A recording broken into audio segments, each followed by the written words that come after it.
So ngayon guys, for today's video, manakay na pod mi. Oo, manakay na pod mi. Muulimig Mindanao.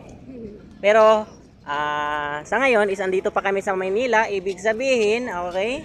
Gagamitin na muna natin yung lingwaheng Tagalog. Yung alin?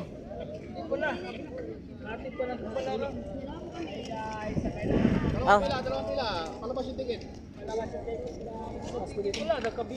Ito ma'am. Oh, ma'am sir. Ma'am tuloy. Salamat po. Ito. Uy, babay pun mo dira unsa niya akong mga oo. Mag-bye-bye kayo sa Maynila. Uy. Dito man siguro. Oh, sila di ah. Ay, doon ako. Sige, tutingin. Oo. Okay, ay Dapat sabay kami kasi hindi nila mag-check ko lang to. Saan ba sabi niyo? Dito ka dito. Dito? Oo, banti. Akyat na.